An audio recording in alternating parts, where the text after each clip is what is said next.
क्या बनते हैं? सेम जैसे ब्रह्म समाज था वैसे आर्य समाज था। स्थापना आर्य समाज के ब्रह्म समाज के बहुत बाद में हो रखी है, लेकिन मेनली इसकी स्थापना किसने की, कब हुई, कहां हुई, इस टाइप के प्रश्न बनता है। तो पहले तो मैं फैक्ट बनाता हूं, अगर इससे जो प्रश्न बने, स्थापना सभी जो जितने भी ये सोसाइटीज थी या जो भी संस्थाएं थी, सबका काम एक ही था, सामाजिक उत्थान, भारत की प्राचीन कुरीतियों को समाप्त करना, यानी लेकिन भारत के प्राचीन धर्म, संस्कृति और साहित्य को जीवंत रखना, जैसे वेदों की ओर लौटो नारे देंगे, मतलब वेद और उपनिषदों के ज्ञान को बनाए रखना। तो स्थापना अगर पूछेगा तो 1875 बहुत महत्वपूर्ण साल है। 1875 भारत के इतिहास में कई चीजें देखने को मिलेंगी आपको 1875 में। अच्छा, स्थापना पूछेगा तो स्थापना स्थल पूछेगा, मतलब वो स्थापना हुई कहां, तो मुंबई में ब्रह्म समाज की स्थापना 1875 में मुंबई में हुई थी। और किसने की, संस्थापक पूछेगा तो संस्थापक तो स्वामी दयानंद सरस्वती। नॉर्मल प्रश्न है अभी तक, स्वामी दयानंद सरस्वती। अब प्रश्न क्या है कि ब्रह्म समाज से प्रश्न नहीं बनते हैं। ब्रह्म समाज में तो सभी समाजों की तरह, या जो ब्रह्म समाज और आर्य समाज एक जैसे थे, बहुत ज्यादा अंतर नहीं था। दोनों की विचारधाराएं, हालांकि इनमें स्थापना में काफी अंतर है, लेकिन कहीं ना कहीं उद्देश्य सबके एक ही जैसे थे। लेकिन ब्रह्म समाज की स्थापना में जो प्रश्न ज्यादा बना रहा है वो यहां से बनाने लगा है कि स्वामी दयानंद सरस्वती से। जैसे हमने ब्रह्म समाज पढ़ा, तो ब्रह्म समाज में हम राजा राम मोहन राय से प्रश्न ज्यादा बनाते हैं। ऐसे आर्य समाज में स्वामी दयानंद सरस्वती से प्रश्न बनाने लगा है बहुत ज्यादा। तो हमें पहले स्वामी दयानंद सरस्वती को क्लियर करना पड़ेगा, क्योंकि बहुत उद्देश्य से मैं यहां पर नहीं लिख रहा हूं। सामाजिक उत्थान, शिक्षा, पुरानी कुरीतियों को समाप्त करना, मतलब आपात के समय लोगों की मदद करना, जो वर्तमान में कई संस्थाएं विश्व स्तर पर करती हैं। जैसे इंटरनेशनल रेड क्रॉस सुना होगा आपने, रेड क्रॉस सोसाइटी विपत्ति के समय, आपदा विपत्ति के समय ऐसे काम करती हैं। और एमनेस्टी इंटरनेशनल है अंतर्राष्ट्रीय स्तर पर। भारत में आरएसएस भी ये काम करता है। तो यही काम इनका भी था कहीं न कहीं। तो अब स्वामी दयानंद सरस्वती के बारे में हमें प्रश्न चाहिए। दयानंद जहां प्रश्न है वहां चलते हैं सरस्वती। पूरी डिटेल चाहिए स्वामी दयानंद सरस्वती की, बहुत सारे प्रश्न। तो सबसे पहले एक एक करके मैं प्रश्न चलता हूं। उनका जन्म कहां हुआ था, कब हुआ था? 1824 में, गुजरात। मतलब दयानंद सरस्वती गुजराती थे और गुजरात के रहने वाले थे, और गुजरात के मोरवी जिला काठियावाड़ में उनका जन्म हुआ था। कहीं पर ऐसे भी दिखता है मोरवी डिस्ट्रिक्ट। 1824 में गुजरात के मोरवी जिला काठियावाड़ के पास दयानंद सरस्वती का जन्म हुआ था। दूसरा पॉइंट, मूल नाम, मतलब इनका नाम दयानंद सरस्वती नहीं था बचपन से। मूल नाम मूल शंकर था इनका, वास्तविक नाम मूल शंकर। समझ जाना, मूल नाम मूल शंकर, कोई डाउट नहीं है। कभी पूछा दयानंद सरस्वती का वास्तविक नाम क्या था, तो मूल शंकर था। अच्छा, दयानंद सरस्वती बचपन से ही कुछ आध्यात्मिक टाइप के थे बताते हैं, और बहुत ही कम उम्र की अवस्था में आध्यात्म के प्रति उनका रुझान होने लगा था। कई बार अपने पिता के साथ, अपने खास गुरुजनों के साथ जब मंदिर जाते थे, तो वहां पर उन्हें मतलब इस टाइप का अनुभव होता था कि वो आध्यात्म की ओर जा रहे हैं। कई बार उन्होंने इस बात का जिक्र भी किया है। मूल शंकर यानी जो उनका जो मूल नाम था। दयानंद सरस्वती का नाम किसने दिया पूछता है, तो जो मूल शंकर नाम था, मूल शंकर को दयानंद सरस्वती नाम किसने दिया, तो प्रश्न बना देता हूं। मूल शंकर को दयानंद सरस्वती, फैक्ट है वाला टॉपिक है। नाम मूल शंकर को दयानंद सरस्वती नाम किसने दिया, तो प्रश्न लिख देता हूं। स्वामी दयानंद सरस्वती के दो गुरु थे। एक तो स्वामी विरजानंद यानी जो कि अंधे थे और उनको अपना वास्तविक गुरु मानते थे। एक थे स्वामी पूर्णानंद जो कि उनके दूसरे गुरु थे। तो उनके गुरु पूर्णानंद ने यह नाम दिया है। या स्वामी पूर्णानंद? अगर प्रश्न पूछे मूल शंकर को दयानंद सरस्वती नाम किसने दिया, यहां पर किसने दिया लिख देता हूं पूरा ताकि दिक्कत ना हो। तो आप कहोगे स्वामी पूर्णानंद ने दिया, पूर्णानंद उनके गुरु हैं। अच्छा, लेकिन दयानंद सरस्वती के वास्तविक गुरु पूछेगा तो वास्तविक गुरु मतलब ये भी गुरु है, मैं यहां पर भी गुरु लिख देता हूं लिखने को, लेकिन वास्तविक गुरु जिन्हें रियल में वो अपना गुरु मानते थे, वास्तव ये तो उनके पुश्तैनी यानी उनके पारिवारिक गुरु थे, और जो वास्तविक गुरु जिनसे उन्होंने काफी प्रेरणा ली थी वो थे स्वामी विरजानंद। और विरजानंद बचपन से अंधे थे बताते हैं, लेकिन वो ज्ञानी थे, इसलिए स्वामी दयानंद सरस्वती उनके प्रभाव में आ गए। स्वामी दयानंद सरस्वती बचपन से ही मैंने कहा था कि आध्यात्म की ओर थे। एक बार बताते हैं कि स्वामी दयानंद सरस्वती के बारे में काफी कुछ ऐसी बातें कही गई हैं। स्वामी दयानंद सरस्वती जब एक बार किसी मंदिर में थे तो बहुत ज्यादा बाल्यावस्था में थे, तो उन्होंने मंदिर में जब पूजा पाठ हो रही हो तो उन्होंने ध्यान से देखा पूजा पाठ करते हुए लोगों को। उसके बाद सभी लोग गणेश जी पर लड्डू चढ़ा रहे थे, तो उन्होंने इन सब कुछ, क्योंकि वो बहुत छोटे बचपन में थे, तो उन्होंने देखा यार कि कैसे भगवानों पर मतलब इतनी पूजा पाठ हो रही, लोग पैसा चढ़ावा करते हैं या लड्डू चढ़ाते हैं, मिठाइयां चढ़ा रहे हैं। तो उसके बाद कहती है उन्होंने एक लड्डू को गणेश जी के वहां से चुराकर खा लिया था। जब उनके पिता या उनके गुरु ने उसको देखा कि तुम मतलब मंदिर का लड्डू खा रहे हो और ये तो भगवान का चढ़ाया हुआ है, तो उन्होंने कहा था कि जो भगवान अपने लड्डू की रक्षा नहीं कर सकता तो वो हमारी रक्षा कैसे करेगा। तो यहीं से उनके अंधविश्वासों जो हम लोग मानते मूर्ति पूजा, इसका विरोध करने के साक्ष्य प्रमाण मिलने लगे कि उन्हें ऐसा लगता था कि यार मतलब हम जिस ईश्वर को इतना मानते हैं, जो हमारी रक्षा करता है, हमेशा कहते हैं कि जो सब कुछ कर सकता है, वो मतलब एक अपने लड्डू की रक्षा नहीं कर सकता, तो हमारे रक्षा कैसे कर सकता है। तो वहीं से फिर धीरे धीरे उन्होंने एक पत्रिका लिखी थी, पाखंड खंडनी पताका, और ये कहा था कि ये जो हम ये मूर्ति पूजा वगैरह करते हैं या जो भी ये सब है, ये पाखंड है और कुछ नहीं। और धीरे धीरे उनके घर वालों ने भी अंततः उनका विरोध करना शुरू कर दिया। संभवतः उन्होंने बहुत कम उम्र में यानी 12 से 14 साल की उम्र में ग्रह त्याग कर दिया था। स्वामी दयानंद सरस्वती के बारे में चल रहा था, तो प्रश्न बना रहा था मैं, ये फैक्ट है पूरा कि उनके वास्तविक गुरु कौन थे। विरजानंद जो कि अंधे थे लेकिन उनको अपना ही गुरु मानते थे, और जबकि पूर्णानंद उनके पुश्तैनी गुरु थे। अच्छा, इसके अलावा और देखते हैं क्या हुआ, क्योंकि आध्यात्मिक क्षेत्र में बहुत बड़ा योगदान है स्वामी दयानंद सरस्वती का। तो सबसे पहले जब ये सब चल रहा था तो उन्होंने अपना ग्रह त्याग किया, फिर धीरे धीरे दीक्षा ली अपने गुरु के संपर्क में आके, और बुद्धिजीवी व्यक्ति बन गए। और फिर हिंदू धर्म में जो अंधविश्वास है, जो कमियां हैं, जो बुराइयां हैं, उसको समाप्त करने का प्रण लिया। और 1863 में दयानंद सरस्वती ने पाखंड खंडनी पताका पत्रिका लिखी थी। 1863 में पाखंड खंडनी पताका पत्रिका, पाखंड खंडनी पताका पत्रिका का प्रकाशन किया था। हालांकि फिर ये जन्म इनका गुजरात में हुआ है, लेकिन फिर गुजरात में ये नहीं और पूरे भारत का भ्रमण करने लगे जहां तहां। पाखंड खंडनी पताका का जब प्रकाशन हुआ बताते हैं तो ये आगरा में उन्होंने किया था, और उस समय मतलब वो आगरा में थे, आगरा से किया था। इसमें हिंदू धर्म में व्याप्त कुरीतियों का विरोध किया उन्होंने, और खुलकर उसके बारे में लिखा कि जो हिंदू धर्म में व्याप्त अंधविश्वास हैं, बुराइयां हैं, उनके विरुद्ध आवाज उठा दी उन्होंने। स्वामी दयानंद सरस्वती से संबंधित प्रश्न चल रहे। इसके अलावा धीरे धीरे मतलब अपने प्रवचनों के माध्यम से, अपनी पुस्तकों के माध्यम से प्रसिद्ध होने लगे स्वामी दयानंद सरस्वती।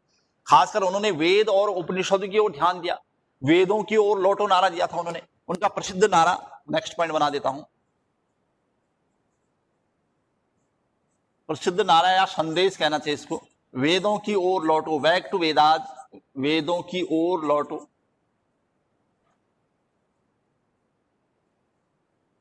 कभी डायरेक्ट प्रश्न बनता है बैक टू वेदाज या वेदों की ओर लौटो नारा किसने दिया था, मतलब इसमें ब्रह्म समाज कह देगा, आर्य समाज कह देगा और प्रार्थना समाज कह देगा। तो हमारा ये नारा है स्वामी दयानंद सरस्वती का है, वेदों की ओर लौटो। ठीक है, मतलब इसका मतलब था कि वेद और परंपरा जो हमारी प्राचीन शिक्षाएं दीक्षाएं थी उनका समर्थन करते थे।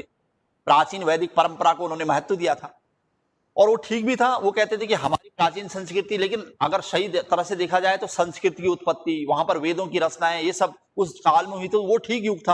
अब तो पाश्चात्य संस्कृति से बहुत ज्यादा प्रभावित हो गए हैं लोग, क्योंकि ब्रिटिश ईस्ट इंडिया कंपनी के अलावा बहुत सारे यहाँ पर कंपनियों का प्रभाव हो रहा था। इन लोगों को लगता था कि सब ठीक नहीं है, बुरा है, इस वजह से उन्हें वेदों की ओर लौटो नारा दिया था। अच्छा, उसके अलावा उन्होंने जो दयानंद सरस्वती ने शुद्धि आंदोलन चलाया था, नेक्स्ट पॉइंट बना देता हूं, शुद्धि आंदोलन। शुद्धि आंदोलन काफी पूछता है इस प्रश्न को कि शुद्धि आंदोलन क्या था। ये तो खैर मेंस का टॉपिक है, लेकिन शुद्धि आंदोलन क्या था मैं इसको लिखा देता हूं कि क्यों उनको ये सब चलाना पड़ा। कहते हैं कि ईस्ट इंडिया कंपनी या विदेशियों के प्रभाव से बहुत सारे भारतीय लोग अपने धर्म को परिवर्तन कर रहे थे, और फिर मध्यकाल में मुस्लिम संस्कृति का जो भारत में व्यापक प्रभाव हुआ था, उससे प्रभावित होकर बहुत सारे लोगों ने मुस्लिम धर्म भी अपनाया था या जबरदस्ती अपनाया गया था। तो ये सब इनसे दूर करने के लिए उनका अर्थ था कि शुद्धि आंदोलन का मतलब था कि धर्म परिवर्तन किए गए व्यक्ति अगर पुनः अपने धर्म में आना चाहते हैं तो आ सकते हैं। इसका उद्देश्य था शुद्धि आंदोलन, जिसके तहत होता क्या था, जिसके तहत धर्म परिवर्तित, जिनका जबरदस्ती कर दिया गया हो धर्म परिवर्तन, या फिर किन्होंने मतलब किसी के प्रभाव में आकर कर दिया हो, जिसके तहत धर्म परिवर्तित कर दिए गए लोग या कर दिए गए लोगों को पुनः अपने धर्म में, आरएसएस भी आजकल इस टाइप के काम करता है, आपने सुना होगा कई बार, शुद्धि आंदोलन, और वो घर लौटो कहते हैं उसको। धर्म परिवर्तित कर दिए लोगों को पुनः अपने धर्म में वापस लाया जाता था। क्योंकि दयानंद सरस्वती बुद्धिजीवी व्यक्ति थे, वो समझते थे हमारे समाज में तो ऐसा होता है कि एक बार आपने धर्म परिवर्तन कर दिया बाई चांस, तो फिर आप पुनः अपने धर्म को वापस नहीं लौट सकते हो। क्यों? क्योंकि आपने दूसरे का धर्म अपना लिया है। लेकिन उन्हें लगता था कि अगर ऐसे बहुत सारे हजारों लोग हैं जो निर्दोष थे, जिनको जबरदस्ती धर्म परिवर्तित कराया गया, वो नहीं चाहते थे, लेकिन अगर वो अपने धर्म में वापस लौटना चाहते हैं तो उनको मौका मिलना चाहिए।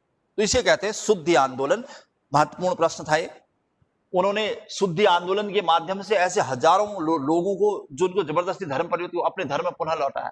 वेदों की ओर लौटो का नारा दिया उन्होंने। तो इस टाइप के प्रश्न उन्होंने, और सबसे बड़ी बात, उन्होंने स्वराज का नारा दिया था। स्वामी दयानंद सरस्वती भारतीय इतिहास में वो पहला नाम है जिन्होंने स्वराज का नारा दिया।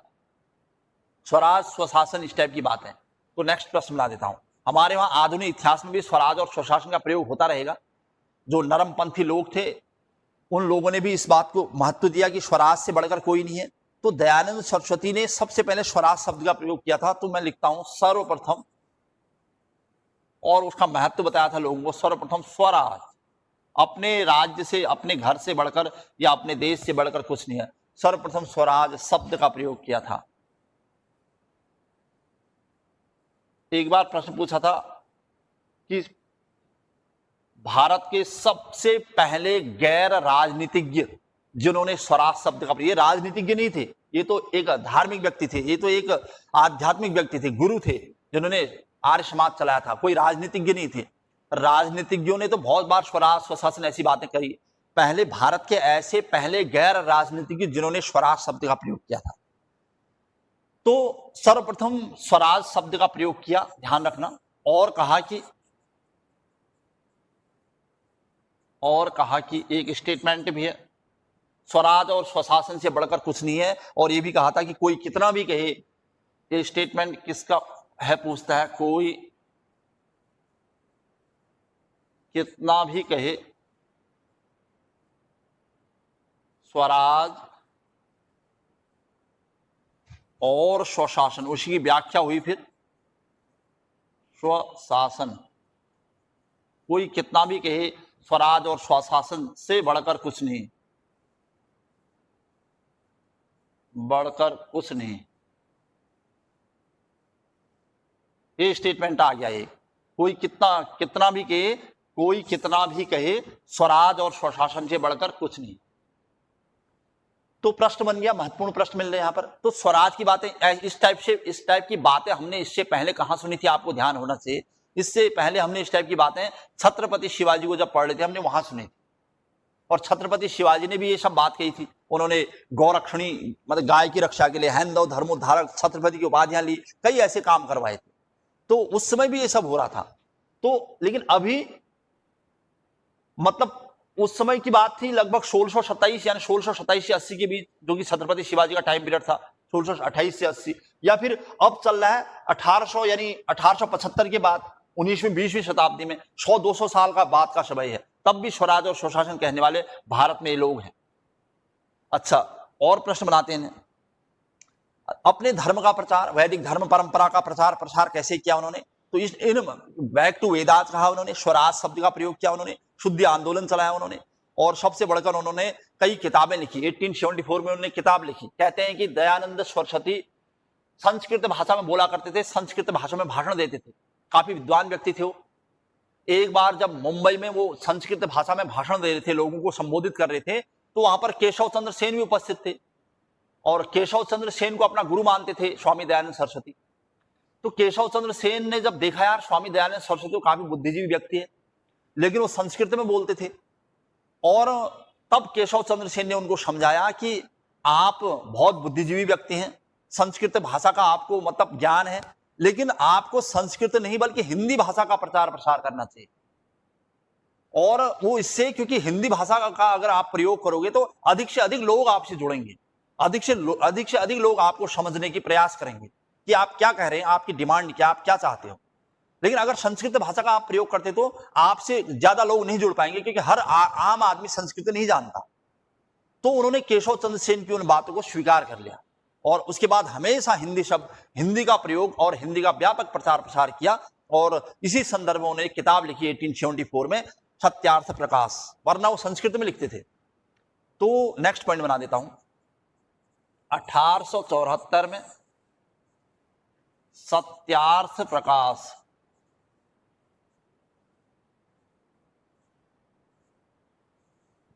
पुस्तक लिखी थी।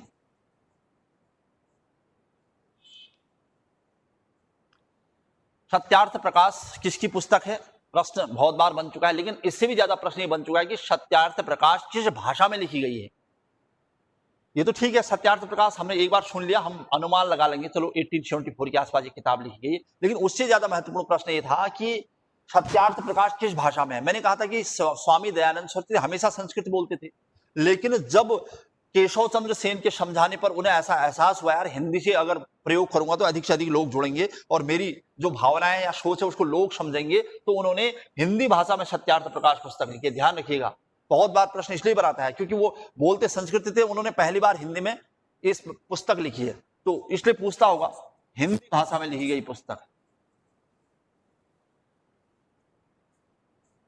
हिंदी भाषा में लिखी थी, जबकि वो संस्कृत का प्रयोग करते थे। उनकी अधिकांश पुस्तकें संस्कृत में हैं। मैं आपको एक आध उदाहरण भी दे देता हूं, अन्य पुस्तकें करके, अन्य पुस्तकें जो कि संस्कृत में होंगी, जैसे वेद भाष्य भूमिका, वेद भाष्य भूमिका, ये भी एक महत्वपूर्ण पुस्तक है उनके द्वारा लिखी गई, लेकिन इनमें अधिकांश संस्कृत का प्रयोग हुआ है। और दूसरा, ये संस्कृत लिखना पड़ेगा। ये क्या मतलब, अधिकांश उनकी किताबें जो लिखी गई हैं वो सब संस्कृत की हैं, और संस्कृत भाषा में उन्होंने पंच महायज्ञ,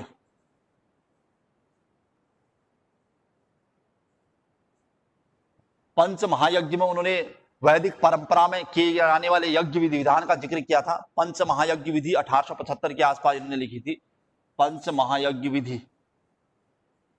अच्छा, और भी है, वेद भाष्य भी है, एक तो वेद भाष्य भूमिका है और एक वेद भाष्य है। मतलब उनके द्वारा किताब लिखी गई अधिकांश संस्कृत में कुल मिला के, लेकिन अगर सबसे फेमस किताब सत्यार्थ प्रकाश वो किस भाषा में है तो आप कहोगे हिंदी में। अच्छा, उसके बाद वल्लभाचार्य की का खंडन, इस टाइप की भी एक किताब है उनकी, वल्लभाचार्य जो कि भक्ति आंदोलन में एक बड़ा नाम है, का खंडन, इस नाम से भी उन्होंने एक किताब लिखी है, लेकिन अधिकांश किताबें सब की सब संस्कृत भाषा में। बस समझ गए होंगे प्रश्न क्यों महत्वपूर्ण है सत्यार्थ प्रकाश वाला, क्यों? क्योंकि वो हिंदी में है। हिंदी सीखने के लिए भी उन्होंने लिखा था और उसके बाद हमेशा हिंदी का प्रयोग करने के लिए लिखा था। स्वामी दयानंद सरस्वती से संबंधित प्रश्न चल रहे हैं। अच्छा, इसके अलावा स्वामी दयानंद सरस्वती ने मतलब कैसे लोगों को प्रेरित किया? कहते हैं कि 1882 में उन्होंने हिंदू धर्म में जो सुधार किए थे उसके अंतर्गत एक गौरक्षणी सभा या गौरक्षणी समिति का गठन किया था और हिंदी को राष्ट्रभाषा में स्वीकार करने वाले पहले भारतीय माने जाते हो। गौरक्षा समिति से प्रश्न बनाता है। नेक्स्ट पॉइंट बना देता हूं। 1882 में गौरक्षा समिति, इस टाइप का जिक्र पहले हम छत्रपति शिवाजी में कर चुके हैं। गौरक्षा समिति, गाय की रक्षा के लिए का गठन, तो गौरक्षा समिति बनाई थी उन्होंने। तो गाय की रक्षा, हिंदू धर्म की रक्षा, हिंदू परंपराओं की रक्षा, ये सब इसके लिए उन्होंने काम किया। और हिंदी को राष्ट्रभाषा के रूप में स्वीकार करने वाले पहले व्यक्ति, प्रश्न बना है कई बार, हिंदी के लिए काम किया था उन्होंने। हिंदी को राष्ट्रभाषा के रूप में, हिंदी को राष्ट्रभाषा के रूप में स्वीकार करने वाले पहले व्यक्ति जिन्होंने, अब व्यक्ति, पहले व्यक्ति कोई साधारण व्यक्ति होता तो हो सकता है कोई और भी हो, लेकिन पहला बड़ा नाम यह था कि उन्होंने हिंदी का प्रयोग किया। बाद में जब केशव चंद्र सेन के समझाने पर समझ गए कि हिंदी का महत्व क्या है, तब उन्होंने हिंदी को राष्ट्रभाषा के रूप में स्वीकार करने के लिए बहुत सारे प्रयास किए और उन्होंने फिर हमेशा हिंदी का प्रयोग किया। तो इसलिए प्रश्न बनता है कि हिंदी को राष्ट्रभाषा के रूप में स्वीकार करने वाले पहले भारतीय व्यक्ति कौन थे? तो स्वामी दयानंद सरस्वती। बहुत महत्वपूर्ण नाम है स्वामी दयानंद सरस्वती। समाज सुधार के क्षेत्र में उनके किए गए योगदान के लिए उन्हें मार्टिन लूथर किंग के समान उपाधि प्राप्त है। एक अच्छा सा प्रश्न फिर से, समाज सुधार में किए गए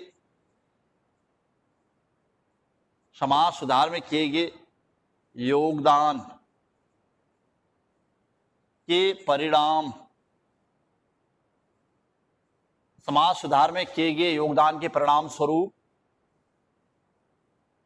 उन्हें या उनको भारत का मार्टिन लूथर किंग कहा जाता है। कहीं पर 19वीं सदी का मार्टिन लूथर किंग भी लिखा है, भारत का Martin Luther king,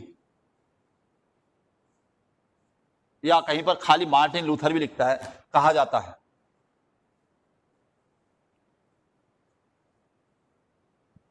Martin Luther king जो कि मूलतः जर्मनी के थे, लेकिन जर्मनी में हिटलर के द्वारा किए गए अन्याय अत्याचारों के परिणाम स्वरूप उन्होंने जर्मनी छोड़ दिया था और फिर मतलब यहूदी थे वो, और फिर अमेरिका में जाकर बस गए और फिर समाज सुधार और विश्व संस्कृति की परंपराओं को बनाए रखने के लिए उन्होंने बहुत कुछ किया मार्टिन लूथर किंग। इसलिए बहुत बड़ा नाम है मार्टिन लूथर का। वही जो काम उन्होंने किया अंतर्राष्ट्रीय स्तर पर वो इससे बात के थे, लेकिन फिर भी मार्टिन लूथर बड़ा नाम हो गया। तो इस वजह से वह विश्व इतिहास में मार्टिन लूथर बड़ा नाम है। उनसे तुलना होने लगी स्वामी दयानंद सरस्वती की, तो उन्हें भारत का मार्टिन लूथर किंग कहा जाने लगा। तो समाज सुधार के क्षेत्र में किए गए योगदान के लिए, हालांकि जब ये सब चल रहा होगा, समाज सुधार के कार्य चल रहे होंगे, हिंदू धर्म के उत्थान के लिए जब कार्य चल रहा होगा, तब यहां पर ईस्ट इंडिया कंपनी का बोलबाला था। और सोचो आप, यहां पर ईस्ट इंडिया कंपनी के होते होते ये सब कर देना बड़ी चुनौती रही होगी और अंग्रेजों से सामना भी किया होगा उन्होंने, कई परेशानियों का सामना भी करना पड़ा होगा उनको, लेकिन उसके बावजूद भी उन्होंने हिंदू धर्म की रक्षा के लिए या हिंदू संस्कृति को बनाए रखने के लिए सब किया गया होगा। इस वजह से भी उन्हें याद किया जाता है। और एक ब्रिटिश इतिहासकार हैं, साहित्यकार, जो कि अंग्रेजी साहित्य लिखते हैं, वैलेंटाइन सिरोल, जिन्होंने काफी आलोचना की थी स्वामी दयानंद सरस्वती की। वैलेंटाइन सिरोल प्रश्न बनाता है। नेक्स्ट पॉइंट लिख देता हूं, ये नाम आपको सुनने में आता रहेगा। वैलेंटाइन सिरोल, ब्रिटिश इतिहासकार सिरोल या साहित्यकार कहना चाहिए। वैलेंटाइन सिरोल जो कि समय समय पर मतलब भारत में जितने समाज सुधारक रहे या ईस्ट इंडिया कंपनी के खिलाफ जिन्होंने आंदोलन किया, मूवमेंट किया, लोगों को एकत्रित किया, उनके खिलाफ लिखते रहे वैलेंटाइन सिरोल। तो कहते हैं कि वैलेंटाइन सिरोल ने आर्य समाज को भारतीय अशांति का जन्मदाता कहा था।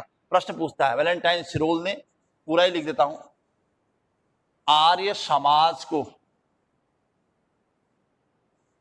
आर्य समाज को भारतीय अशांति, क्योंकि ये हिंदू धर्म के लिए काम कर रहे थे कंपनी के खिलाफ, भारतीय अशांति का जन्मदाता कहा है? ये प्रश्न है भैया काम का। भारतीय अशांति का जन्मदाता किसे कहा है? तो आर्य समाज को। किसने कहा है? वैलेंटाइन सिरोल ने। प्रश्न मिल गया हमें। लेकिन आपको इसी टाइप का एक और प्रश्न मिल गया कि आर्य समाज के लिए भारतीय अशांति का जन्मदाता कहा है वैलेंटाइन सिरोल ने। लेकिन आपने आधुनिक इतिहास में पढ़ा होगा कि वैलेंटाइन सिरोल ने बाल गंगाधर तिलक को भारतीय अशांति का अग्रदूत कहा था। तो मैं उस प्रश्न को भी यहीं पर करा देता हूं ताकि आपको कंफ्यूजन क्लियर हो जाए।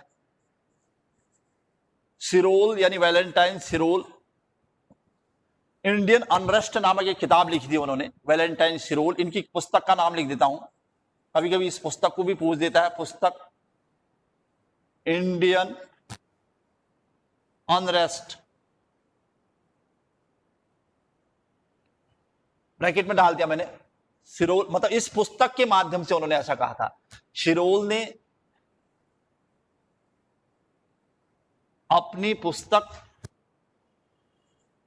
प्रश्न महत्वपूर्ण है, पुस्तक में बाल गंगाधर तिलक को,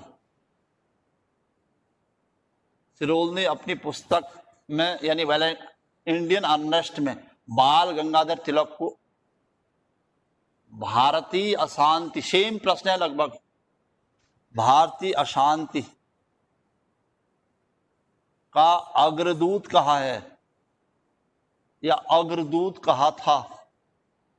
ये देखिए दो प्रश्नों में हल्का फुल्का अंतर है। एक तो भारतीय अशांति का जन्मदाता, एक है भारतीय अशांति का अग्रदूत।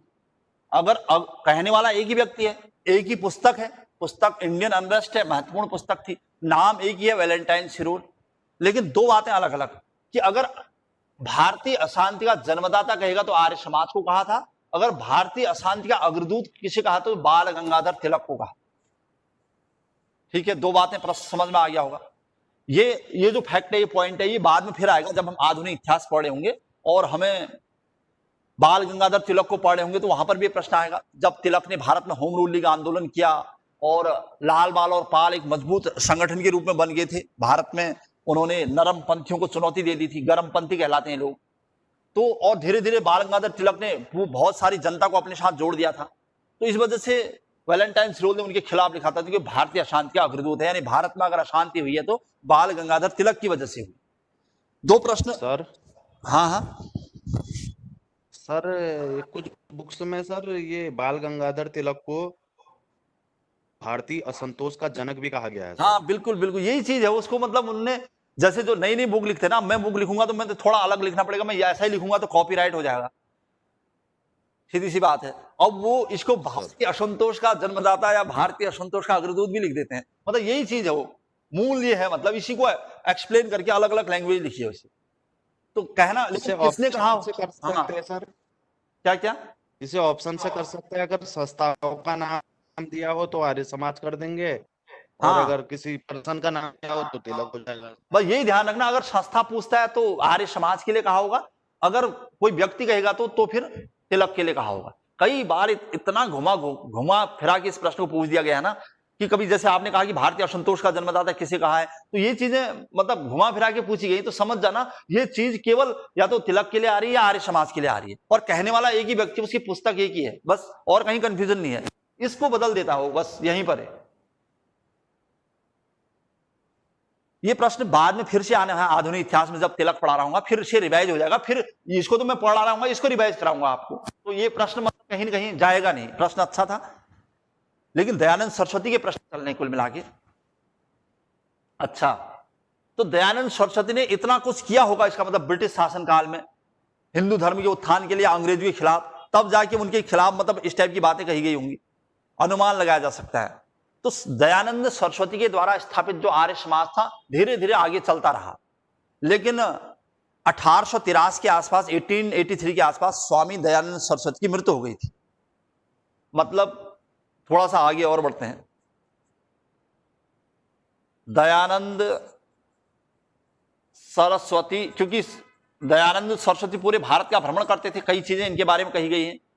तो इतिहासकार लिखते हैं कि स्वामी दयानंद सरस्वती 1883 के आसपास अजमेर में थे, एक सभा को संबोधित कर रहे थे, और जो उनके विरोधी लोग थे उन्होंने उनको जूस पिलाया, लेकिन उस जूस में कांच पीस के पिला दिया था, और जिसके बाद संभवतः उनकी मृत्यु हो गई। तो खैर अजमेर की घटना है। दयानंद सरस्वती की मृत्यु अगर लिखना पड़े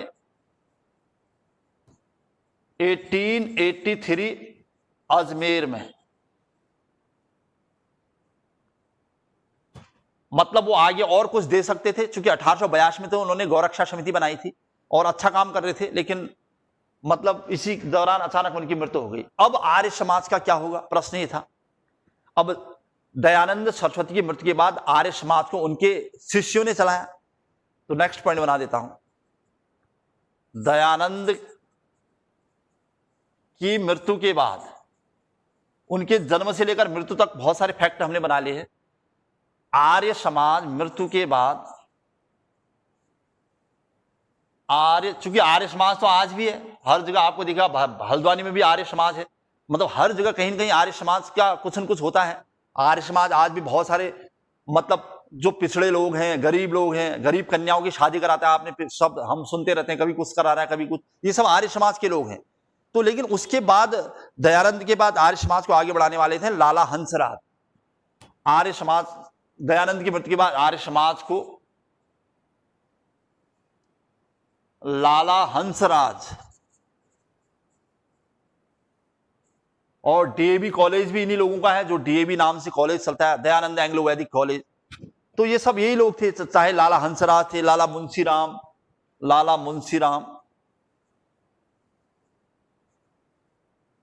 ये लोग सब जैसे श्रद्धानंद के नाम से फेमस थे, श्रद्धानंद, और लेकिन लाला मुंशीराम के नाम से कई जगह इनका उल्लेख कर रखा है। तो लाला हंसराज, लाला मुंशीराम यानी जो श्रद्धानंद के नाम से फेमस थे, और लाला लाजपत राय का नाम आपने सुना ही होगा, लाला लाजपत राय ने आगे बढ़ाया था, जो बड़े नाम थे ने आगे बढ़ाया था, क्योंकि लाला लाजपत राय एक बड़ा नाम है आधुनिक इतिहास में। उसके अलावा लाला मुंशीराम और लाला हंसराज ये भी बड़े नाम हैं। इन्होंने क्या किया, लाला मुंशीराम और लाला हंसराज ने खासकर, क्योंकि लाला हंसराज खासकर अंग्रेजी शिक्षा के समर्थक थे, वो चाहते थे कि पाश्चात्य जो शिक्षा है वो बुरी नहीं है, क्योंकि वो लोगों को रोजगार देती है और भविष्य में पाश्चात्य शिक्षा की आवश्यकता होगी, इसलिए अंग्रेजी का इस्तेमाल भी होता रहना चाहिए समय समय पर। लेकिन लाला मुंशीराम और अन्य लोग उनका विरोध करते थे, अन्य आर्य समाजी, इसको लेकर थोड़ा मतभेद भी हुआ कई जगह। तो लाला हंसराज अंग्रेजी के समर्थक थे कुल मिला के, इस वजह से शायद 1886 में काफी विवाद भी हुआ इसको लेकर। तो एक प्रश्न और बना देता हूं, हंसराज अंग्रेजी के समर्थक थे, अंग्रेजी शिक्षा के मतलब अंग्रेजी के समर्थक थे। अब एक कारण ये भी था क्योंकि 1854 में चार्ल्स का घोषणा पत्र आया था 1854 में, उसके बाद 1882 में हंटर कमीशन आया था प्राइमरी एजुकेशन के लिए। अब प्राइमरी एजुकेशन में भी सुधार चल रहे थे। अब इन लोगों को भी लगता है यार अगर एजुकेशन में सुधार हो रहे तो बुरा नहीं है, ऊपर से प्राथमिक शिक्षा में और अंग्रेजी शिक्षा जो बात हो रही है कि प्राइमरी एजुकेशन भी धीरे धीरे अंग्रेजी में की जाएगी, ये सब बन रहा था। हालांकि अभी तक तो हायर एजुकेशन को अंग्रेजी में करने की बात कही गई थी। तो और फिर अंग्रेजी शिक्षा जिन लोगों को प्राप्त हुई थी वो कहीं ना कहीं रोजगार भी प्राप्त कर रहे थे, उनके प्रत्यक्ष प्रमाण देखे जा रहे थे। इसलिए हंसराज को लगता था कि अंग्रेजी शिक्षा बुरी नहीं है अगर वो लोगों को रोजगार देने में सक्षम है तो, और वैदिक शिक्षा होनी चाहिए, हमारी शिक्षा हिंदू धर्म की जो शिक्षा है वो ठीक है, लेकिन इसके अलावा अगर अंग्रेजी शिक्षा भी है तो वो भी बुरी नहीं है। इसी को लेकर काफी विवाद होने लगा था। लाला हंसराज अंग्रेजी के बहुत ज्यादा समर्थक थे, तो उन्होंने 1886 में समर्थक थे जिन्होंने, इसलिए विचारधाराओं में अंतर आने लगा, जिन्होंने 1886 में 1886 में लाहौर में, उन दिनों भारत पाकिस्तान का कुछ ऐसा था नहीं, लाहौर में डीएवी कॉलेज, हर जगह डीएवी कॉलेज है आपको पता होगा, खोला था या की नींव डाली थी। 1886 में सबसे पहला डीएवी कॉलेज लाहौर में था, दयानंद एंग्लो वैदिक कॉलेज। तो ध्यान रखिएगा, इसलिए स्वामी दयानंद सरस्वती के नाम पर है दयानंद एंग्लो वैदिक कॉलेज। अब एंग्लो शब्द जोड़ने का मतलब आप समझ रहे होंगे, नहीं तो दयानंद वैदिक कॉलेज होता, अगर केवल भारतीय शिक्षा की बात होती, केवल भारतीय वैदिक शिक्षा की बात हो रही, तो इसमें एंग्लो वैदिक कॉलेज था, मतलब इसमें अंग्रेजी शिक्षा भी सिखाई जाएगी, बुरा नहीं है, जो रोजगार देगी लोगों को। तो मतलब ठीक था कि क्योंकि इसमें लाला हंसराज का ज्यादा योगदान था और उनके कहने पर शायद ऐसा हुआ, लेकिन कुछ लोग उनसे दूरियां रखने लगे धीरे धीरे, और कहते हैं कि लाला हंसराज एक अच्छे वक्ता भी थे और उनके पास इन चीजों का काफी अनुभव भी था, इसलिए लोग उनसे डायरेक्ट कुछ कह नहीं पाते थे। ऐसे स्वामी मुंशीराम, जिन्हें श्रद्धानंद के नाम से जानते हैं, वो लोग इनसे धीरे धीरे मतलब मूल आर्य समाज से हटने लगे। अच्छा, एक आध प्रश्न और बना देता हूं, नेक्स्ट पॉइंट बना के। 1902 में श्रद्धानंद, जिनका नाम लिखा था हमने, मुंशीराम श्रद्धानंद ने, अब जब आर्य समाज में थोड़ा बहुत मतभेद होने लगे तो कुछ लोग उससे दूर हो गए, तो 1902 में मुंशीराम ने या श्रद्धानंद ने, इनको कहीं पर मुंशीराम में लिख दिया गया है, लाला मुंशीराम, इसके नाम से शुरुआत में फेमस थे, बाद में सब कुछ त्याग दिया तो श्रद्धानंद बन गए। 1902 में श्रद्धानंद या लाला मुंशीराम ने हरिद्वार के निकट, हरिद्वार के निकट फेमस है आज भी, निकट गुरुकुल कांगड़ी में, कांगड़ी वो जगह है, आज हम गुरुकुल कांगड़ी कह देते हैं, वैसे वो कांगड़ी में इन जगह है, गुरुकुल कांगड़ी में, गुरुकुल विश्वविद्यालय यहां पर आज, तब से लाला मुंशीराम का खुला हुआ, तो कांगड़ी वो जगह है, गुरुकुल कांगड़ी विश्वविद्यालय की नींव डाल दी थी। मैं गुरुकुल कांगड़ी विश्वविद्यालय,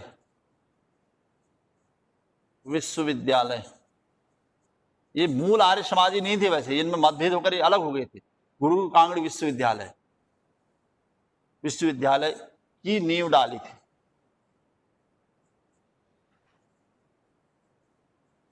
ये तो एक दो प्रश्न, पहला डीएवी कॉलेज लाहौर में खोला गया था और वो लाला हंसराज के योगदान के उसमें, हालांकि लाला लाजपत राय वगैरह ये लोग भी थे बताते हैं जो आधुनिक सोच रखते थे, लेकिन स्वामी श्रद्धानंद जो थोड़ा सा वैदिक परंपरा की ओर ज्यादा झुके हुए थे, इन लोगों को लगता था यार अंग्रेजी शिक्षा का महत्व नहीं होना चाहिए, इन लोगों ने उससे हटकर बाद में धीरे धीरे अलग हो गए। पहले इन्होंने पंजाब के गुजरावाला में सब स्थापित किया था, धीरे धीरे वहां से अलग होकर इन लोगों ने हरिद्वार के कांगड़ी में स्थापित कर दिया गुरुकुल कांगड़ी, और इसमें अंग्रेजी शिक्षा के महत्व की बात नहीं थी, मतलब अंग्रेजी शिक्षा को महत्व नहीं दिया गया था और वैदिक शिक्षा परंपरा की बात कही थी, वैदिक शिक्षा दी जाने लगी थी। ये अंतर था इन छोटे दो बातों में। तो ये था भैया आर्य समाज का मूल विभाजन। लेकिन आर्य समाज आज भी काम कर रहा है और कई भारत के हर कोने में डीएवी कॉलेज है, दयानंद एंग्लो वैदिक कॉलेज। एक दूसरा आर्य समाज उत्थान के लिए जो भी काम करता है वो हर जगह उससे संबंधित, हर जगह आपको ये उसके सेंटर देखने को मिल जाएंगे जो समाज के उत्थान के लिए काम कर रहे हैं। तो ये था आर्य समाज और ब्रह्म समाज का डिटेल।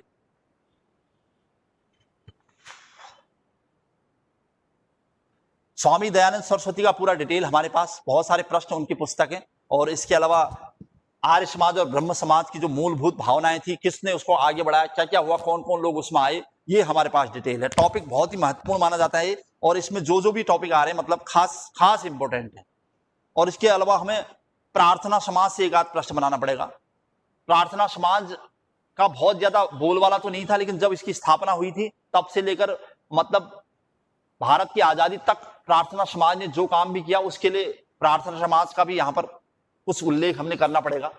तो मैं तीसरा टॉपिक डाल देता हूं। वैसे हमने एक तो ब्रह्म समाज और राजा राम मोहन राय को निपटाया, दूसरा टॉपिक था आर्य समाज और स्वामी दयानंद सरस्वती, और तीसरा टॉपिक हमारे पास प्रार्थना समाज।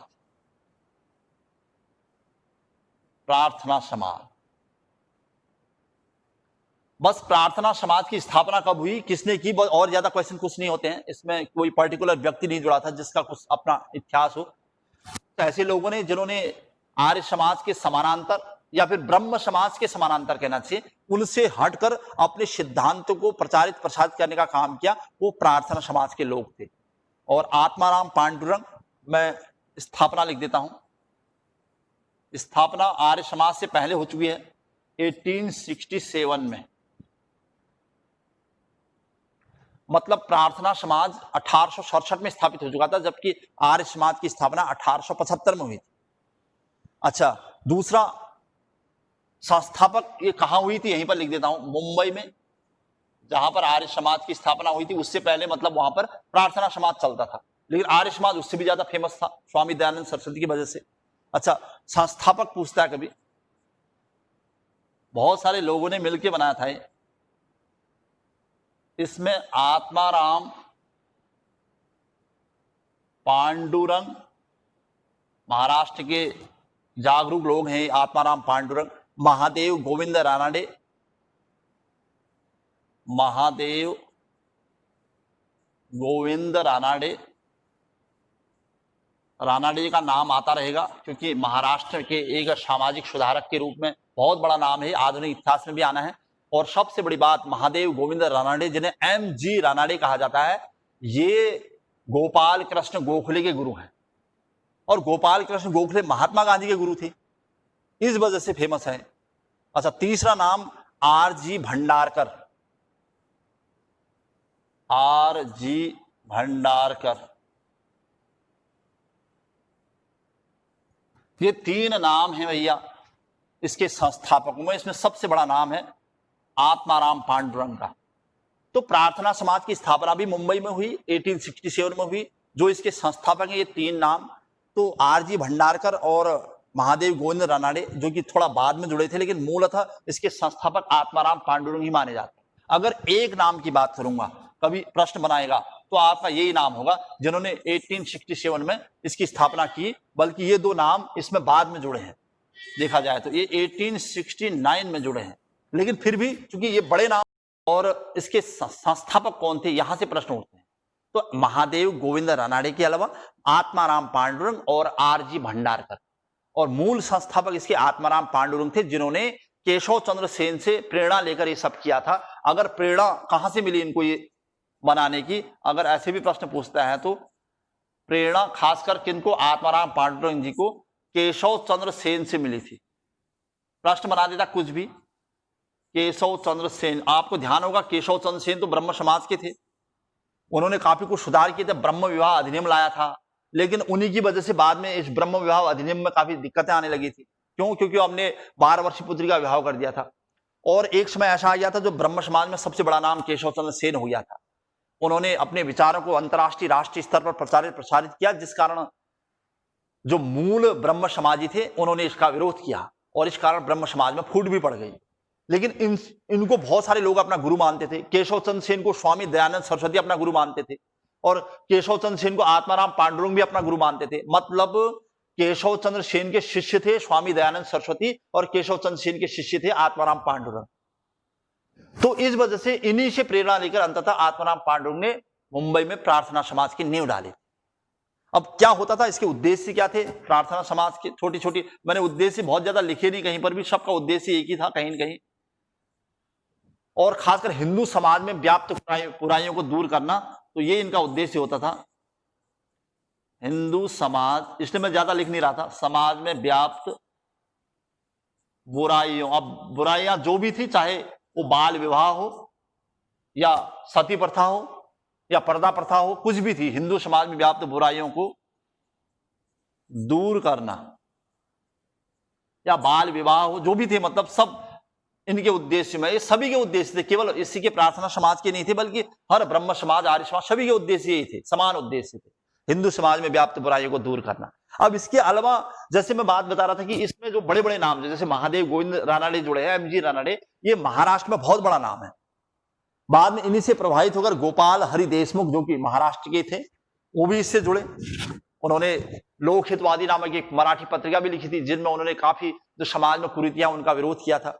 पंडिता रमाबाई, जिन्होंने महाराष्ट्र में महिला समाज या महिला उत्थान के लिए बहुत सारा काम किया था।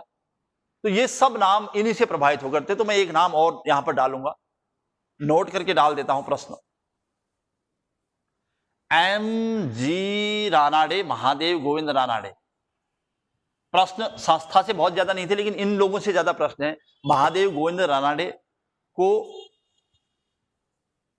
महाराष्ट्र पश्चिम भारत का सुकरात कहा जाता है। प्रश्न था, सोक्रेटिस का नाम सुना होगा, यूनान के सुकरात कहा जाता है। महादेव गोविंद रानाडे को महाराष्ट्र का सुकरात कहा जाता है। प्रश्न महत्वपूर्ण है, इसलिए लिखना पड़ा मुझे यहां पर संस्था के बीच में से। ठीक है। महादेव गोविंद रानाडे को महाराष्ट्र का सुकरात, यानी सुकरात ने जो काम यूनान में किया दुनिया को समझाने का, और फिर अपने कार्य की वजह से सुकरात को विषपान भी, यानी उनको विष पिला दिया गया था लास्ट में। तब वो कहते हैं I have to die and you to live, तो जब उनका विषपान कराया जा रहा था, और अपने शिष्य प्लेटो से कहते हैं कि मेरे विचारों को, मेरे धर्म प्रचार प्रसार जो मैं करता था उसको आगे जारी रख दिया जाए, मेरी अंतिम इच्छा यही है। लेकिन मतलब वहां की जनता का, लोगों का इतना ज्यादा दबाव था कि उनको विष पीना पड़ गया। तो वही काम यहां पर ये लोग कर रहे थे, महादेव गोविंद रानडे जैसे लोग, जिन्होंने समाज नारी उत्थान के लिए, यानी समाज में कुरीति को समाप्त करने के लिए बहुत सारे काम किए। तो महाराष्ट्र में महादेव गोविंद रानडे बहुत बड़ा नाम है, समझ गए होंगे आप, इसलिए महाराष्ट्र का सुकरात कहते हैं उनको। और दूसरा पॉइंट अगर बनाऊंगा तो रानाडे को, या रानाडे गोपाल कृष्ण गोखले के गुरु थे, गोपाल कृष्ण गोखले, और ये भी बड़ा नाम है, आपको पता ही है, क्योंकि ये गांधी के गुरु हैं, इसलिए गोपाल कृष्ण गोखले के गुरु थे।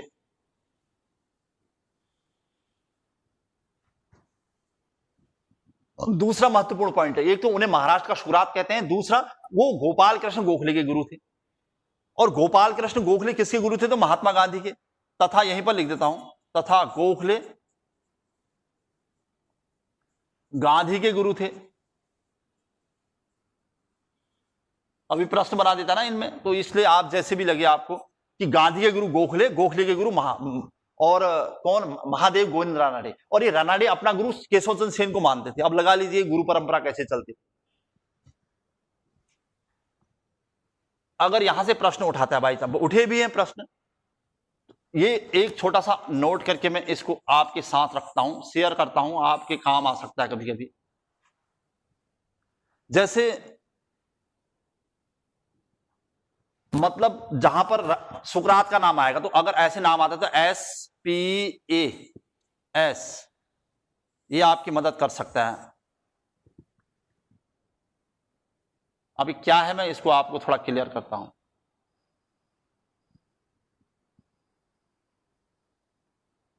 अब सबसे पहले S मतलब है सुकरात, यूनान के महान दार्शनिक। सुकरात के शिष्य कौन थे? तो प्लेटो। प्लेटो के शिष्य कौन थे? तो अरस्तु। अरस्तु के शिष्य कौन थे? तो सिकंदर। सिकंदर महान आपने सुना ही होगा, अलेक्जेंडर द ग्रेट। यह है शिष्य परंपरा यूनान की। सुकरात, उसके बाद प्लेटो, प्लेटो के गुरु अरस्तु, ये इनके शिष्य सिकंदर, और ये शिष्य परंपरा सबसे पहले सुकरात थे। कभी कंफ्यूजन कराता है, पहले प्लेटो आया या सुकरात, सुकरात आया अरस्तु आया सुकरात, इस टाइप से प्रश्न बने हैं। तो आपको ये फॉर्मूला SPAS ध्यान रखना है। ऐसे हमारे वहां सबसे पहले महादेव केशव चंद्र सेन आए, केशव चंद्र सेन, उसके बाद रानाडे आए, महादेव गोविंद रानाडे, उसके बाद गोपाल कृष्ण गोखले आए, उसके बाद महात्मा गांधी आए। तो सबसे पहले केशव चंद्र सेन, फिर रानाडे, और रानाडे के शिष्य हो गए गोखले, गोपाल कृष्ण गोखले, और गोखले के शिष्य हो गए गांधी। तो ये ध्यान रखना आप, चाहे वो इंडियन हिस्ट्री में हो या ये यूनान की हिस्ट्री में या वर्ल्ड हिस्ट्री में। ठीक हो गया होगा। अच्छा, आगे बढ़ जाता हूं। चल रहा था महादेव गोविंद रानाडे के बारे में। तो महादेव गोविंद रानाडे महाराष्ट्र के सुकरात, दूसरा महादेव गोविंद रानाडे गोपाल कृष्ण गोखले के गुरु थे। अब ऐसा लग रहा है कि उन्होंने किया क्या ऐसा कि उन्हें महाराष्ट्र का सुकरात कहा जाने लगा।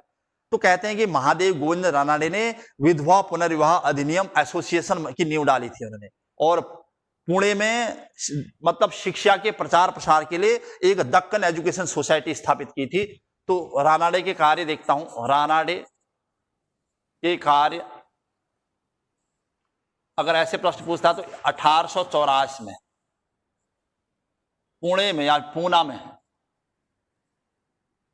मतलब लोगों की, आम लोगों की शिक्षा के लिए, महिलाओं की शिक्षा के लिए कई सुधार कार्य किए उन्होंने। खासकर शिक्षा के लिए, अगर शिक्षा के प्रचार प्रसार के लिए कहता है तो उन्होंने दक्कन एजुकेशन सोसाइटी बनाई थी पुणे में, दक्कन एजुकेशन सोसाइटी, एजुकेशन शिक्षा के बढ़ावे के लिए सोसाइटी, और इसमें फ्री शिक्षा दी जाती थी, बहुत सारे लोग इसमें जुड़ते थे। 1891 जो बड़े सुधार कार्य हैं उनके। अच्छा, 1891 में उन्होंने महाराष्ट्र में ही, मतलब मुंबई में विधवा पुनर्विवाह अधिनियम एसोसिएशन लिया था, विधवा पुनर्विवाह विधवा पुनर्विवाह अधिनियम एसोसिएशन, विधवा पुनर्विवाह अधिनियम एसोसिएशन की नींव डाली थी, की स्थापना। एसोसिएशन एक संगठन बनाया था, इसमें बहुत सारे लोगों को जोड़ा था। और विधवा पुनर्विवाह अधिनियम के लिए आपको ध्यान होगा, विधवा पुनर्विवाह अधिनियम के लिए काम करने वाले थे लॉर्ड कैनिंग। और भारत में ये जो नाम था ईश्वर चंद्र विद्यासागर, कई बार आपने भी ये पढ़ा होता है, कॉमन क्वेश्चन है। ईश्वर चंद्र विद्यासागर विधवा पुनर्विवाह अधिनियम के लिए बहुत सारा काम कर रहे थे, लेकिन वो बात थी 1856 की, 1856 की। जब हम ईश्वर चंद्र विद्यासागर को पढ़ रहे होंगे तो विधवा पुनर्विवाह अधिनियम जरूर आएगा, और वो 1856 की बात होगी। लेकिन उसके बाद विधवा पुनर्विवाह अधिनियम एसोसिएशन किसने बनाया? तो महादेव गोविंद रानडे ने 1891 महाराष्ट्र में बनाया। दो प्रश्न अलग अलग थे। अच्छा, इसके अलावा महाराष्ट्र में जो काम करने वाले लोग थे, मतलब रानाडे के शिष्यों में भी या रानाडे के समकालीन जो लोग थे, उनमें एक नाम था पंडिता रमाबाई। यहां पर मैं उनका जिक्र कर जाता हूं, पंडिता रमाबाई का। मतलब महाराष्ट्र में इनसे प्रभावित होकर, महादेव गोविंद रानाडे से प्रभावित होकर जो लोग काम कर रहे थे, तो उसमें एक है पंडिता रमाबाई ने। इन्होंने आर्य महिला समाज की स्थापना की थी। आर्य महिला समाज, मुंबई की बात हो रही है लेकिन महाराष्ट्र की बात हो रही है। आर्य महिला समाज यानी मुंबई में या महाराष्ट्र। तो पहली बार महिलाओं के लिए आर्य समाज यानी आर्य महिला समाज की स्थापना करने वाले पंडिता रमाबाई हैं।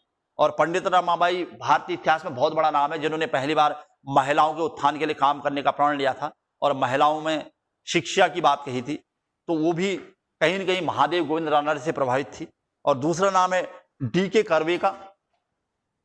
भारत रत्न डी.के. कर्वे का नाम आपने सुना होगा। डी.के.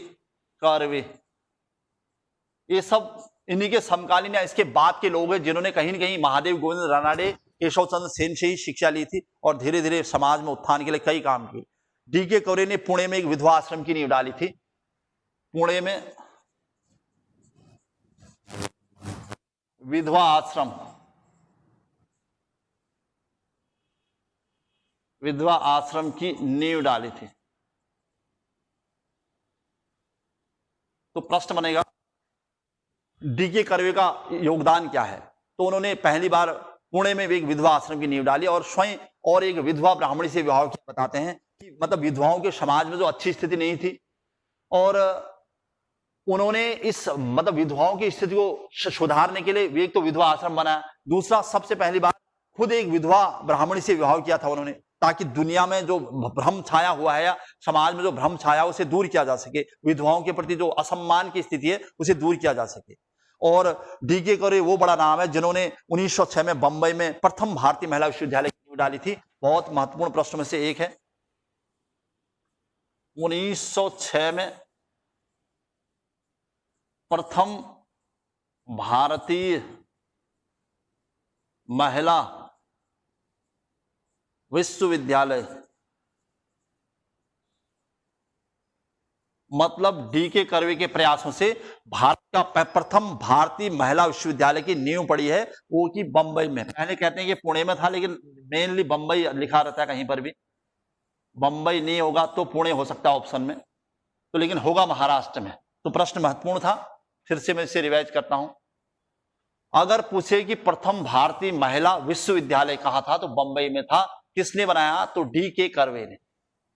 और इन्होंने विधवा आश्रम की भी नींव डाली थी वहीं पर पुणे में, महाराष्ट्र में। तो ये है डी.के. कर्वे का नाम। तो बाद में मतलब भारत की आजादी के बाद इनको भारत रत्न से भी सम्मानित किया गया। आप लूसेंट में भारत रत्नों के नाम ढूंढोगे भारत में तो वो आपको मिल जाएगा कि डी.के. कर्वे बहुत बड़ा नाम है भारतीय इतिहास में, जिन्होंने महिला उत्थान के लिए बहुत सारे काम किए हैं। अच्छा, इसके अलावा ज्योतिबा फुले भी थे महाराष्ट्र में, एक नाम और आपने सुना होगा। इसी कड़ी में थोड़ा सा एक आध पॉइंट और, ये नाम चूंकि आपने सुना होता है इसलिए, ज्योतिबा फुले।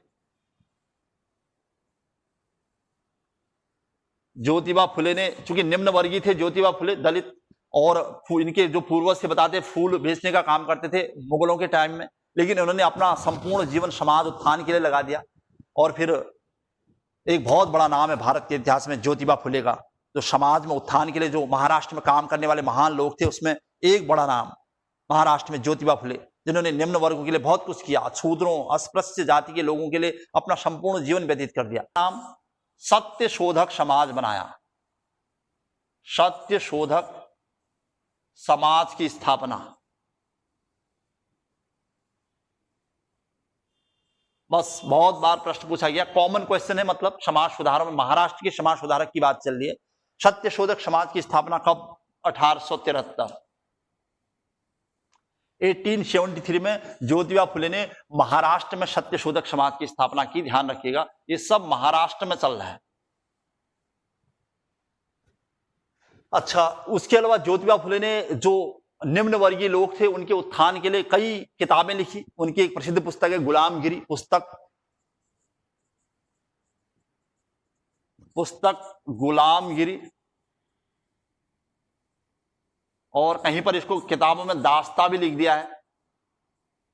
तो गुलामगिरी नामक प्रसिद्ध पुस्तक किसकी थी, जिनमें निम्न वर्गीय लोगों के उत्थान के लिए लिखा गया है? वो है सत्य शोधक समाज के संस्थापक ज्योतिबा फुले ने महाराष्ट्र में किताब लिखी थी, गुलामगिरी या दास्ता।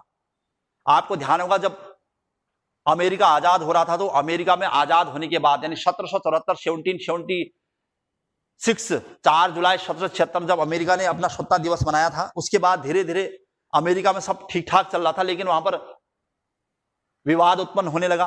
किसको लेकर? रंग भेद को लेकर, अपार्थाइड को लेकर। यानी अमेरिका के जो मूल निवासी थे रेड इंडियन थे, और फिर भारत से या अन्य देशों से जाने वाले वहां के जो लोग थे, उनमें आपस में काफी विवाद हो गया रंग भेद को लेकर। तो जो आज भी चल रहा है अपार्थाइड को लेकर, तो बहुत ज्यादा आंदोलन होने के बाद फिर अब्राहम लिंकन ने इनके सुधार के लिए बहुत सारे ऐसे काम किए। फिर अब्राहम लिंकन का नाम भारत मतलब अमेरिका के इतिहास में बहुत बड़ा है, आपको पता है। तो वो जो अब्राहम लिंकन ने मतलब रंग भेद के कारण जो अमेरिका में विवाद उत्पन्न हुआ था, उस पर जो किताबें लिखी थी, उसी की व्याख्या, मतलब अमेरिकी क्रांति के दौरान जो रंग भेद के कारण लोगों के साथ अन्याय अत्याचार हुआ, ज्योतिबा फुले ने उसको भी अपने किताब में दर्शाया है। तो प्रश्न एक बार पूछा था कि अमेरिका क्रांति के बाद जो रंग भेद से विवाद हो गया था, उसको अपनी पुस्तक में किसने लिखा है? तो गुलामगिरी, यानी जो गुलामों के साथ जो अन्याय अत्याचार होता था। स्वाभाविक अनुमान लगाया जा सकता है, क्योंकि भारत या अन्य देशों से ले जाए गए जो सब लोग गुलाम थे, दास थे। तो दास प्रथा जो चली थी अमेरिका में, उसके खिलाफ जो प्रतिक्रिया हुई है विश्व स्तर पर, उसको गुलामगिरी में दर्शाया गया ज्योतिबा फुले जी ने, महाराष्ट्र में एक महत्वपूर्ण समाज सुधारक। अच्छा, चूंकि हम महाराष्ट्र में, एक नाम और आना चाहिए, the servants of India society. Maharashtra की जितनी भी संस्थाएं काम कर रही हैं, उसमें एक नाम, वो है गोपाल कृष्ण गोखले का, जो कि महात्मा गांधी के गुरु हैं। आधुनिक इतिहास में इनसे संबंधित बहुत सारे प्रश्न आने वाले हैं, कोई शक नहीं है। लेकिन गोपाल कृष्ण गोखले ने 1905 में महाराष्ट्र में, मतलब बंबई में, सर्वेंट्स ऑफ इंडिया सोसाइटी की नींव डाली थी। सर्वेंट्स ऑफ, ये भी कहीं न कहीं निम्न वर्गीय या समाज में जो हो रहा था, सर्वेंट्स ऑफ इंडिया सोसाइटी की स्थापना 1905 बंबई। एक प्रश्न यह है कि बंबई में गोपाल कृष्ण गोखले ने सर्वेंट्स ऑफ इंडिया सोसाइटी की स्थापना की थी, और इसका भी उद्देश्य कहीं न कहीं समाज में हो रहे जो भी परिवर्तन है उनको स्वीकार करना था, और जो हमारी प्राचीन परंपराएं हैं उनको समाप्त करना था, उनको अस्वीकार करना था। तो ये सब महाराष्ट्र के संत हैं लोग, जितने भी आए, चाहे वो ज्योतिबा फुले हों, गुलामगिरी लिखने वाले, या सर्वेंट्स ऑफ इंडिया सोसाइटी की स्थापना करने वाले। तो महाराष्ट्र के संत सारे आ चुके हैं। एक नाम बचा है, गोपाल हरि देशमुख। गोपाल हरि देशमुख, ये भी कहीं न कहीं महादेव गोविंद रानडे से प्रभावित थे। ये भी महाराष्ट्र के एक समाज सुधारक हैं, और गोपाल हरि देशमुख ने महाराष्ट्र में धर्म के सुधार के लिए एक मराठी पत्रिका लिखी थी, लोकहितवादी। वैसे इनको लोकहितवादी इसलिए कहते हैं, वो पत्रिका का नाम है लोकहितवादी। तो प्रश्न पूछा है कि भारत के किस समाज सुधारक को, किस संत को लोकहितवादी के नाम से जाना जाता है? तो मराठी पत्रिका लोकहितवादी का संपादन किया था इन्होंने। लोकहितवादी ये पत्रिका थी, एक्चुअल में पत्रिका का संपादन किया था। किसने? तो गोपाल हरि देशमुख ने। इसलिए इनकी उपाधि मिल गई इनको बाद में धीरे धीरे लोकहितवादी करके, लोकहितवादी। तो लोकहितवादी के नाम से किसे जाना जाता है? तो गोपाल हरि देशमुख। लोकहितवादी उनकी मूल पत्रिका थी जिसमें वो काफी फेमस हो गए थे और धीरे धीरे उन्हें लोकहितवादी के नाम से जाना जाता है। ये भी कहीं ना कहीं धर्म में सुधार के लिए ही चला गया आंदोलन था। लोकहितवादी नाम से जो किताब लिखी गई थी उसमें भी धर्म सुधार आंदोलन से संबंधित बातें कही गई थी। तो हमारा टॉपिक चल रहा था सामाजिक धार्मिक सुधार आंदोलन, और जिसमें हमने आज आर्य समाज के अलावा प्रार्थना समाज और महाराष्ट्र में जो भी काम हुए, जिन संतों ने काम किए, वो सब नाम आ गए। उसमें ज्योतिबा फुले, गोपाल हरि देशमुख, महादेव गोविंद रानडे, पंडिता रमाबाई और दक्कन एजुकेशन सोसाइटी की स्थापना करने वाले, विधवा पुनर्विवाह अधिनियम के लिए काम करने वाले महादेव गोविंद रानडे या महाराष्ट्र के शुक्रात, केशव चंद्र सेन, ये सब कहीं ना कहीं महाराष्ट्र के लोग हैं। बस यहीं पर समाप्त कर देता हूं, काफी मैटर आ रहा है इसका मतलब।